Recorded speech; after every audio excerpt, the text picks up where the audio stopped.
O Homem e seus Símbolos, livro de Jung, né? Nós vamos fazer o vídeo número 2 de um caso de análise.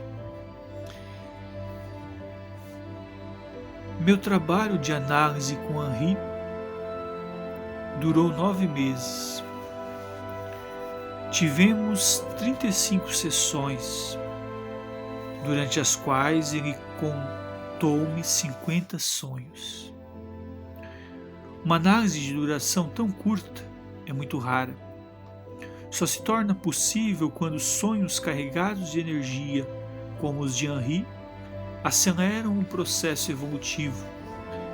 Naturalmente, do ponto de vista junguiano, não há uma regra geral para o tempo necessário para o sucesso de uma análise. Tudo depende da capacidade do indivíduo de tomar consciência das ocorrências anteriores e do material apresentado pelo seu inconsciente. Como a maioria dos introvertidos, Henri levava uma vida exterior bastante monótona. Durante o dia, era completamente absorvido pelo trabalho. À noite saía algumas vezes com a noiva ou com os amigos, com quem gostava de ter discussões literárias. Muita vez ficava em casa, mergulhado em algum livro ou nos próprios pensamentos. Apesar de discutirmos regularmente os acontecimentos da sua vida diária e também os da sua infância e juventude, frequentemente chegávamos logo ao estudo dos seus sonhos e aos problemas que a vida interior lhe apresenta. Era impressionante ver com que insistência os sonhos o convocavam a um crescimento espiritual. Devo deixar claro que nem tudo o que aqui está descrito, na análise, foi comentado com Henri. No processo de análise, precisamos estar sempre conscientes do quanto o símbolo onírico pode ter um valor explosivo para o paciente. O analista nunca será cuidadoso e reservado o bastante. Será uma luz excessivamente forte, lançada sobre a linguagem onírica dos símbolos. O sonhador pode ser levado a um estado de ansiedade e, como mecanismo de defesa, a racionalização, ou então não consegue mais assimilar esses símbolos e entra em uma séria crise psíquica. Os sonhos relatados e comentados aqui não são a totalidade dos de Henri que teve durante as sessões de análise, as 35 sessões de análise. Posso discutir apenas os mais importantes, aqueles que tiveram mais influência sobre o seu processo evolutivo. No começo do nosso trabalho, apresentaram-se algumas recordações da infância, de importante sentido simbólico. A mais recuada alcançava o 4º ano de vida de Henri. Disse-me ele, abre aspas, uma manhã, fui com minha mãe à padaria e lá ganhei da mulher do padeiro um croissant. Não comi, croissant é aquele pãozinho, decorado. Não comi, mas segurei-o orgulhosamente.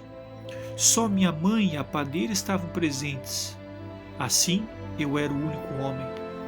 O nome popular dado a esses pães é dente de lua, e essa alusão simbólica à lua acentua o poder dominante do feminino, um poder ao qual o pequeno menino pode ter sentido exposto e qual o único homem estava orgulhoso de enfrentar.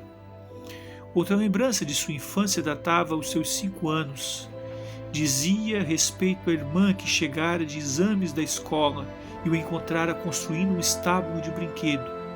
Utilizava blocos de madeira arrumados na forma de um quadrado, rodeado de uma espécie de cerca que lembrava as ameias de um castelo. Henri estava contente com a sua obra e disse brincando à irmã, você começou a ir à escola e já está de férias? A menina respondeu-lhe que, enquanto isso, ele passava o ano inteiro de férias, o que o aborreceu tremendamente. Magoou-se ao ver que o seu trabalho não fora levado a sério.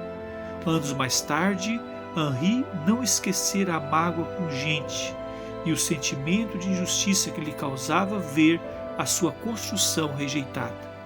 os problemas posteriores que encontrou para afirmar a sua masculinidade e o conflito entre valores racionais e a fantasia já são perceptíveis nesse primeiro incidente, e são os mesmos problemas que aparecem nas imagens do seu primeiro sonho.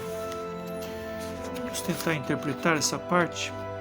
No próximo vídeo nós vamos falar sobre o primeiro sonho, né? Vamos tentar interpretar um pouquinho o que falou aqui. Nós vamos entrar direto no sonho no próximo vídeo, né? No próximo trabalho do homem e seus símbolos. Henri, muito jovem ainda,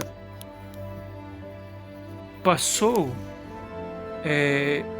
a viver, né, aquilo que a psicologia do desenvolvimento humano chama de uma fase de transição, de uma fase de latência.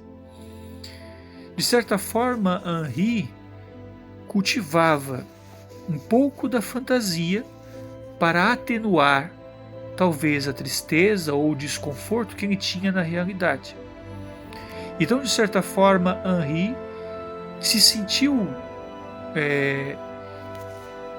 poderoso, o que Adler, né, Alfred Adler falaria do complexo de superioridade, né, do poder. Ele estava na padaria, ele era o único homem, foi presenteado, tudo aquilo inflou o seu ego. Porém, em dado momento, num lar, né, na casa, ele tenta contar o seu feito à sua irmã e ela diz que aquilo era trivial, ela não deu a devida importância àquele feito. E aquilo, de certa forma, tornou-se um trauma para ele. Um trauma talvez não ligado à contingência de traumas das fases psicossexuais aludida por Sigmund Freud na psicanálise. Mas é importante citar que há aqui uma aderência emocional a outros traumas que nós também trazemos na vida. Então, de certa forma, a psicologia junguiana, nesse momento, está complementando a psicanálise. A psicanálise vem trabalhar, né, com os traumas de infância, as fases psicossexuais, né, a fase oral, anal, a fase fálica e etc., né, com o complexo de Édipo, todo esse processo girando em torno da infância.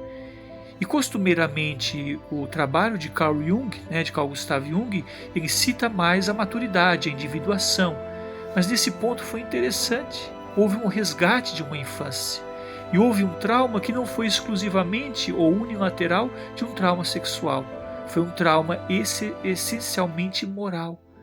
Um trauma essencialmente do poder, da projeção, do ídolo de pedra que cai naquele momento.